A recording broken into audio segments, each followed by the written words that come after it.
एक हफ्ते से ज्यादा का वक्त बीत चुका है, लेकिन अभी तक एमसीडी चुनावों की स्थिति स्पष्ट नहीं हो सकी है।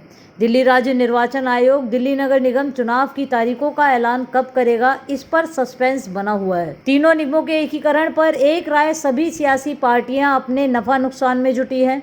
वही खबर है कि इसी हफ्ते संसद में तीनों निगमों को एक करने का प्रस्ताव आ सकता है। सूत्रों ने बताया है कि चूंकि दिल्ली नगर निगम में चुनाव 18 मई से पहले करवाना है और राज्य निर्वाचन आयोग को 1 महीने का वक्त भी चाहिए कि वो तारीखों को घोषित कर सके, ऐसे में संसद कोई भी फैसला तारीखों को ध्यान में रखकर करेगी। लिहाजा 16 अप्रैल से पहले संसद को फैसला लेना होगा। दिल्ली में निगम चुनाव टालने और बीजेपी के चुनाव से भागने के आरोप आम आदमी पार्टी ने लगाए हैं। इस आरोप पर बीजेपी प्रदेश महामंत्री कुलजीत चहल ने कहा कि 4 विधानसभा चुनावों में जमानत जब्त कराने वाली पार्टी ओवर कॉन्फिडेंस में है। वहीं दिल्ली के मुख्यमंत्री अरविंद केजरीवाल ने यह दावा किया है कि अभी एमसीडी के चुनाव हुए तो बीजेपी सिर्फ 50 सीटों में सिमट जाएगी। अब आपके मन में सवाल होगा कि ऐसे में निगम पार्षद के कार्यकाल का क्या होगा, तो हम आपको बताते हैं कि दिल्ली राज्य निर्वाचन आयोग के मुताबिक निगम का कार्यकाल आधिकारिक तौर पर 18 मई है। ऐसे में वर्तमान निगम का कार्यकाल यदि भंग हो जाता है तो इस स्थिति में एडमिनिस्ट्रेटर को कंट्रोलिंग पावर सौंपी जा सकती है। लेकिन अभी इस सवाल पर भी प्रश्न लगा हुआ है कि निगम का कार्यकाल क्या होगा।